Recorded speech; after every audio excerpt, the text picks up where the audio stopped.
वैदिक गणित की दूसरी कक्षा में आपका हार्दिक स्वागत है। आज हमारी चर्चा वैदिक गणित के दूसरे सूत्र जो है पूर्णाभ्याम, इस सूत्र की सहायता से हम संख्याओं को कैसे जोड़ेंगे पर हमारी चर्चा होगी।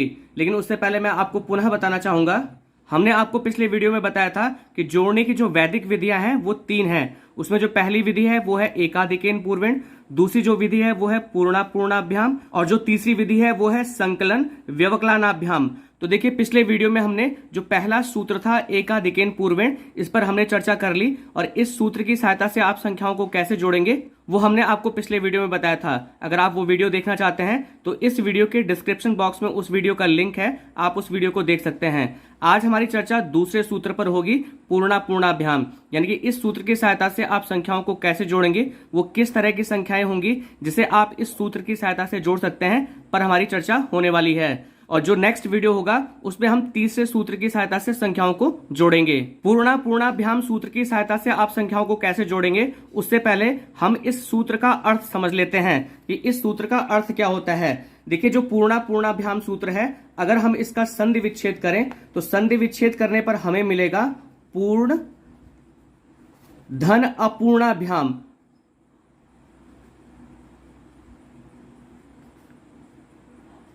यानी कि पूर्णाभ्याम का जब हमने संधि विच्छेद किया तो यह आया पूर्ण धन अपूर्णाभ्याम। अब इसका अर्थ क्या होगा?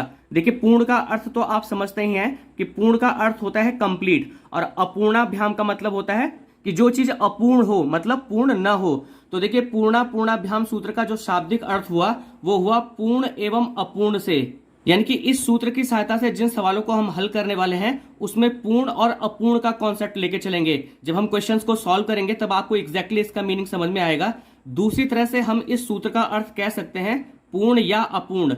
अपूर्ण का मतलब होता है बिना पूर्ण, तो इसका कंप्लीट अर्थ हो गया पूर्ण या अपूर्ण करने से। यानी कि सवालों में हम पूर्ण या अपूर्ण करने का जो कॉन्सेप्ट है वो लेके चलेंगे और फिर हम सवालों को हल करेंगे। इसका तीसरा अर्थ हम इस तरह से कह सकते हैं पूर्णता और अपूर्णता से, यानी कि संख्याओं की पूर्णता और अपूर्णता के कॉन्सेप्ट से हम सवालों को हल करेंगे।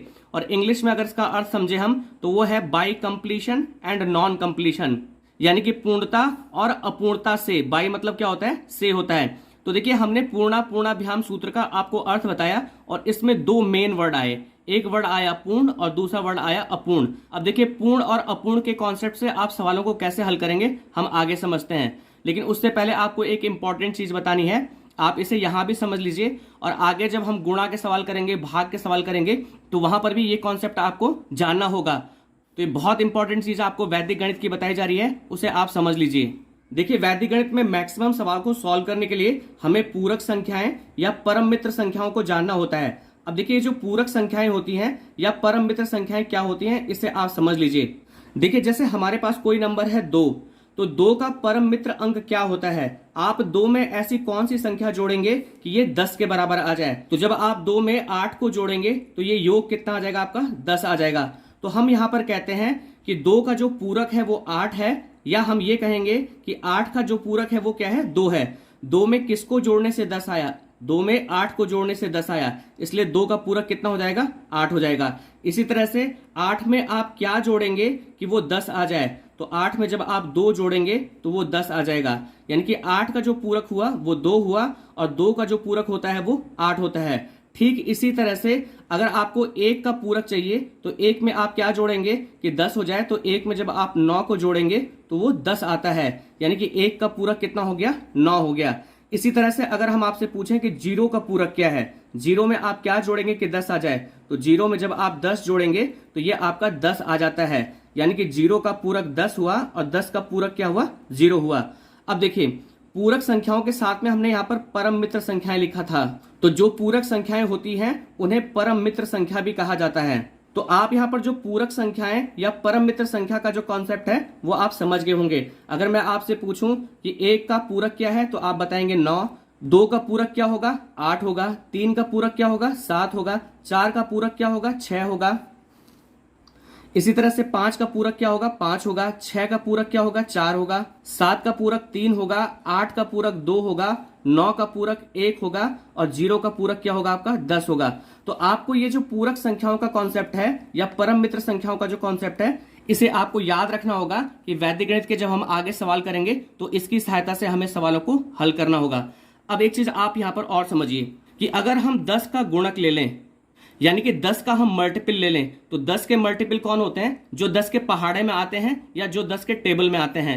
तो 10 के टेबल में कौन कौन से नंबर आते हैं? देखिए 10 1 जा 10 हो गया, 10 2 जा 20 हो गया, 10 3 जा 30 हो गया। इसी तरह से चलेंगे तो 10 10 जा कितना होता है आपका? 100 होता है।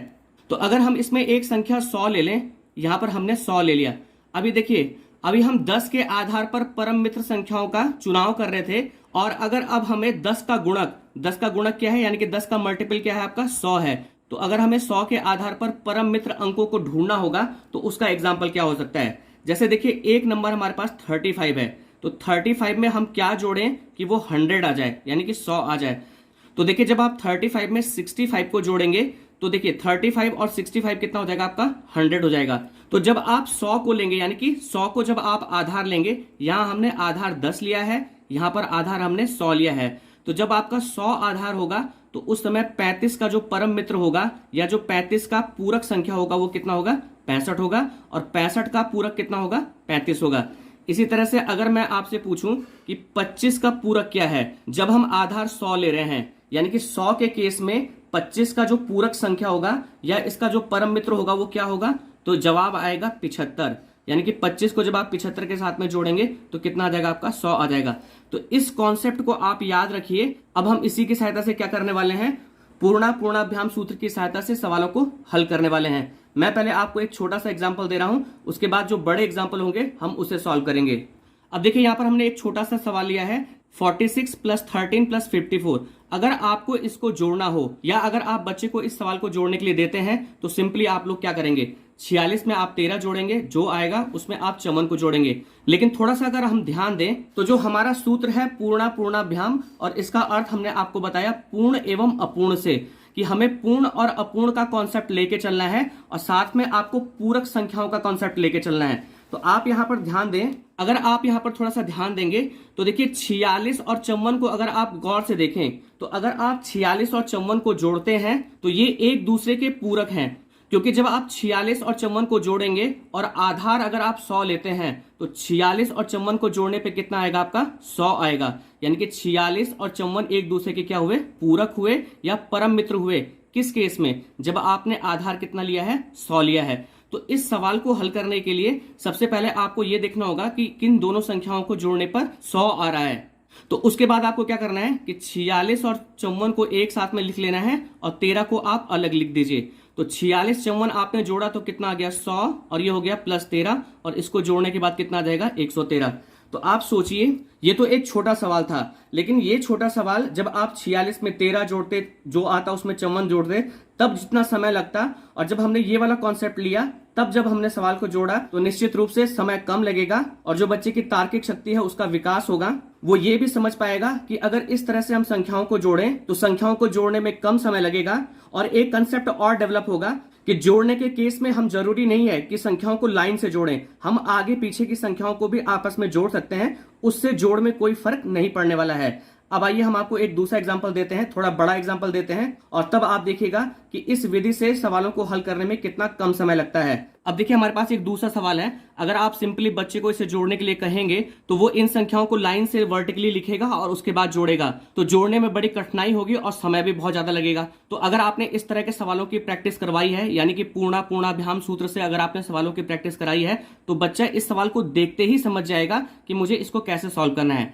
अब आप यहां पर देखिए कि सबसे पहली संख्या हम यहां पर देखते हैं 26, और आप नजर डाल के देखिए कि इसमें आप किस संख्या को 26 के साथ में जोड़ेंगे कि वो एक पूर्ण संख्या आ जाएगी। तो जब आप यहां पर 26 और 14 को जोड़ेंगे तो वो एक कंप्लीट नंबर आ जाएगा। इसी तरह से अगर आप 59 और 11 को जोड़ेंगे तो वो भी एक कंप्लीट नंबर आएगा। और इसी तरह से अगर आप यहां पर 394 और 66 को जोड़ते हैं तो ये एक कंप्लीट नंबर आएगा। तो इस तरह से ड्राइंग करने के बाद आपको अगले स्टेप में क्या करना है कि इनका युग्म बना लेना है आपको, यानी कि 26 के साथ में आपको 14 को ले लेना है, ये ब्रैकेट में डाल दीजिए आप। इसके बाद आपको 59 के साथ में, यहाँ पर 59 के साथ में आपको कितना ले लेना है, देखिए ये 11 के साथ में जोड़ रहा है। इसके बाद आपको क्या करना है, 394 के साथ में कितना ले लेना है, 66 ले लेना है। अब अगर आप इसको जोड़ेंगे तो देखिए 26 और 14 तुरंत जुड़ जाएगा, ये आ जाएगा आपका 40। 59 और 11 जुड़ जाएगा, ये आ जाएगा आपका 70। और 394 और 66 जुड़ जाएगा, ये आ जाएगा 460। अब आप यहां पर फिर से देखिए कि 40 और 460 को अगर एक साथ जोड़ दिया जाए तो ये एक पूर्ण संख्या देगा। तो आप अगले स्टेप में क्या करिए कि 40 और 460 का एक युग्म बना लीजिए। 40 और ये 460 का एक युग्म हमने बना लिया और 70 को बाहर छोड़ दीजिए। तो 40 और 460 को जोड़ेंगे तो ये आ जाएगा 500 और प्लस कितना हो गया 70। 500 और 70 को जोड़ा जाएगा तो कितना आ जाएगा 570। तो देखिए समझाने के लिए तो हमने इस टाइप से एरो बनाया, फिर हमने युग्म बनाए, लेकिन अगर आप ये प्रैक्टिस करवा देंगे बच्चों को तो वो फटाफट जोड़ लेंगे। तो इस तरह से जोड़ने में जो समय लगेगा वो बहुत कम लगेगा और बच्चे की जो रीजनिंग है वो भी स्ट्रांग होगी। भविष्य में जैसे नवोदय विद्यालय परीक्षा देते हैं या विद्या ज्ञान परीक्षा देते हैं तो उसके लिए एक तरह से बच्चे की तैयारी भी हो जाएगी। चलिए हम आपको एक एग्जाम्पल और देते हैं, थोड़ा सा बड़ा एग्जाम्पल देते हैं और उसके बाद देखते हैं कि उसको जोड़ने में हमें कितना कम समय लगता है। अब देखिए एक सवाल हमारे पास ये है, ये थोड़ा सा बड़ा सवाल है। अब देखिए एक ट्रिक और बता सकते हैं आप बच्चों को, जब आप इस विधि से बच्चों को सवाल बता रहे हैं तो देखिए जैसे सबसे पहला नंबर है 456, तो 456 में जो इकाई के स्थान पर जो संख्या है वो कितनी है 6। अब 6 में आप ऐसा क्या जोड़ेंगे कि वो 10 आ जाए। तो आप यहां पर देख सकते हैं जब आप इन बाकी संख्याओं को देखेंगे तो 244 के इकाई के स्थान पर कितना है 4 है, यानी कि 456 का जो युग्म बनेगा वो इसके साथ में बनेगा और जब इन दोनों संख्याओं को आप जोड़ेंगे तो वो एक पूर्ण संख्या आ जाएगी। इसी तरह से 361 के इकाई के स्थान पर कितना है 1। अब 1 का जो पूरक संख्या होता है यानी कि 1 का जो परम मित्र संख्या होता है वो कौन होता है 9।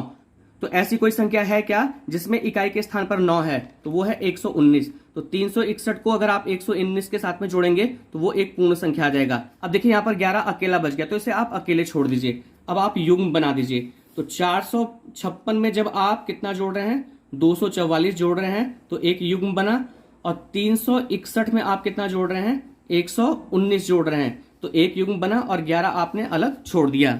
अब देखिए यहां पर हम एक नई चीज आपको और बताते हैं। देखिए इसे आप और ब्रेक कर सकते हैं। जैसे देखिए 456 है, हालांकि आप यहां पर भी जोड़ के बता सकते हैं, लेकिन और बच्चों को क्रिएटिव बनाने के लिए देखिए इसे ब्रेक किया जा सकता है। जब आप इसे तोड़ेंगे तो ये हो जाएगा आपका 400 प्लस कितना हो जाएगा आपका 56, क्योंकि ये दोनों जोड़ेंगे तो इतना आ जाएगा। इसको अगर आप तोड़ना चाहते हैं तो देखिए ये हो जाएगा आपका 200, ये हो जाएगा धन कितना 44, ये टूट गया आपका, दोनों टूट गए। इसी तरह से अगर आप इसको तोड़ेंगे तो ये हो जाएगा आपका 300 धन 61, प्लस इसको तोड़ेंगे तो ये हो जाएगा आपका 100 और धन कितना हो जाएगा आपका 19 और 11 आपका बाहर छूट गया। अब आप फिर देखिए कि 400 और 200 को जोड़ेंगे तो ये पूर्ण संख्या आएगा और 56 और 44 को जोड़ेंगे तो ये पूर्ण संख्या आएगा। 300 और 100 को जोड़ेंगे तो ये पूर्ण संख्या आएगा और 61 और 19 को जोड़ेंगे तो ये पूर्ण संख्या आएगा। अब ये और आसान हो जाएगा। देखिए 400 और 200 जुड़ेगा तो ये आ जाएगा 600, 56 और 44 जुड़ेगा तो ये आ जाएगा आपका 100। इसी तरह से आगे देखिए 300 और 100 जुड़ेगा तो ये आ जाएगा आपका 400, 61 और 19 जुड़ेगा तो ये आ जाएगा आपका 80 और बाहर हो गया आपका 11। अब आप इसे जोड़ लीजिए, 600 और 100 कितना हो गया आपका 700, 400 और 80 हो गया आपका 480 और ये हो गया आपका 11। 700 और 480 को जोड़ेंगे तो सीधे जुड़ जाएगा, ये आ जाएगा आपका 1180 और धन कितना हो जाएगा आपका 11। इसको आप जोड़ लीजिए, ये भी तुरंत जुड़ जाएगा। देखिए 1 हो जाएगा, 8 और 1 9 हो जाएगा और ये हो जाएगा 1191। तो इस तरह से अगर आप पूर्णाभ्याम सूत्र से बच्चों को जोड़ का अभ्यास करवाएंगे, इस तरह की बहुत ज्यादा प्रैक्टिस करवाएंगे अगर आप बच्चों से, तो बच्चों का जो दिमाग होगा, उनकी जो तार्किक शक्ति है उसका विकास होगा और बच्चों को ये कंसेप्ट भी पता चलेगा कि इस लेंथी जोड़ को शॉर्ट ड्यूरेशन में किया जा सकता है। तो मैं आशा करता हूं कि इस वीडियो के माध्यम से पूर्णाभ्याम सूत्र से संख्याओं को कैसे जोड़ा जाएगा यह आपको अच्छे ढंग से समझ में आ गया होगा। अगर आपको वीडियो पसंद आया तो आपसे निवेदन है कि वीडियो को लाइक शेयर कमेंट जरूर करें ताकि और इंपॉर्टेंट वीडियो की नोटिफिकेशन आपको प्रॉपरली मिल जाए। वीडियो देखने के लिए आप सभी लोगों का बहुत बहुत धन्यवाद।